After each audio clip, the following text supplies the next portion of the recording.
ဥရောပလီကြီး9ခုရဲ့ဇွန်လအတွင်းမှာပြီးမြောက်ထားတဲ့အပြောင်းရွှေ့သတင်းတွေကိုစူးစီးတင်ဆက်ပေးသွားပါမယ်။အားလုံးပဲမင်္ဂလာပါခင်ဗျ။ Entertainment Mind Sport ကနေပြန်လဲကြိုးစိုးလိုက်ပါတယ်။ပထမဆုံးအနေနဲ့စပိန်ဘလူးကြီး Real Madrid အကြောင်းနဲ့စလိုက်ရအောင်ပါ။အသင်းရဲ့ကွင်းလယ်ကိုပို့ပြီးတီထွင်ဖန်တီးနိုင်စွမ်းရှိအောင် Real Madrid က Man City အသင်းရဲ့ကွင်းလယ်လူဘာနန်ဒိုဆေးဘားကိုဇွန်လ18ရက်နေ့မှာအလွတ်ပြောင်းရွှေ့ခြင်းနဲ့ခေါ်ယူနိုင်ခဲ့ပါတယ်။အသက်32နှစ်အရွယ်ဝါရင်ကွင်းလယ်ကစားသမားကြီးကိုပြောင်းရွှေ့ခြင်းတပြားမှမပေးရဘဲရလိုက်တာက Real Madrid အတွက်တော့တကယ်ကိုအမြင့်ကြီးပါပဲအင်္ဂလန်ပရီးမီးယားလိမှာတော့စပါးအသင်းနဲ့လီဗာပူးတို့ကဈေးကွက်ထဲမှာအင်တိုက်အားတိုက်နဲ့လှုပ်ရှားနေတာတွေ့ရပါတယ်စပါးအသင်းက Brighton အသင်းရဲ့နယ်သာလန်နောက်ခံလူဘန်ဟက်ကီကိုပေါင်52သန်းအထိအသုံးပြုပြီးခေါ်ယူလိုက်ပါတယ်အသက်26နှစ်အရွယ်ဘန်ဟက်ကီကစပါးခံစည်းအတွက်အားကိုးရမယ့်ကြောက်ဆောင်တစ်ခုဖြစ်လာမလားစောင့်ကြည့်ရပါမယ်ဒါတင်မကသေးပါဘူးစပါးအသင်းကလီဗာပူးအသင်းရဲ့ဝါရင်နောက်ခံလူအန်ဒီရောဘတ်ဆန်ကိုလည်းဇွန်လ9ရက်နေ့ကတည်းကအလွတ်ပြောင်းရွှေ့ခြင်းနဲ့ခေါ်ယူထားပါသေးတယ်တစ်ဖက်မှာလည်းလီဗာပူးအသင်းကအိုဆာဆူနာအသင်းရဲ့အသက်24နှစ်အရွယ်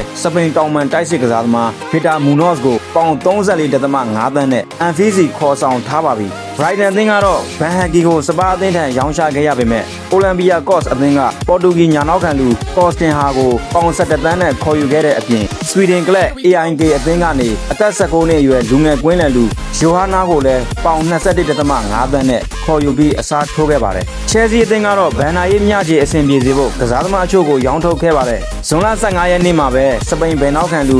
မတ်ကူကူရဲလာကိုရီယယ်မက်ဒရစ်အသင်းထံပေါင်51.8သန်းနဲ့တရားဝင်လက်လွတ်လိုက်ရပါတယ်ကူကူရဲလာကဘာနန်ဒိုဆေးဘာနဲ့အတူရီယယ်မက်ဒရစ်ရဲ့ခံစင်းတဲ့ကွင်းလယ်ကိုအားဖြည့်ပြီးတော့မှာပါတခါပရီးမီးယားလိကိုပြန်လည်ရောက်ရှိလာတဲ့ဆောက်သတန်အသင်းကလည်းလာမယ့်ရာသီအသစ်အတွက်ကစားသမားခေါ်ယူမှုတွေကိုလှုံ့ဆော်ထားပါပြီဘိုင်ယန်မြူနစ်အသင်းမှာပွဲထွက်ခွင့်နှဲပါနေတဲ့အစ္စရေးကိုသမားဒန်နီယယ်ပါရက်စ်ကိုပေါင်6သန်းနဲ့ခေါ်ယူထားပြီးဖြစ်တယ်လို့မာယော့ကာအသင်းကနေကနေဒါတိုက်စစ်မှုဆိုင်လာရင်ကိုလည်းပြောင်းရွှေ့ခြင်းတစ်ခုနဲ့ခေါ်ယူအားဖြည့်ထားတယ်လို့သိရပါတယ်ကဲအခုတင်ဆက်ပေးခဲ့တာကတော့ဇွန်လအစကနေတတိယအပတ်အထိပြီးမြောက်သွားတဲ့ဥရောပထိပ်သီးလီဂီ9ခုရဲ့စိတ်ဝင်စားစရာအပြောင်းအလဲသတင်းတွေဖြစ်ပါတယ်အဆုံးထိနားဆင်ပေးကြတဲ့တယောက်ချင်းစီတိုင်းကိုကျေးဇူးအထူးတင်ပါတယ်ဗျ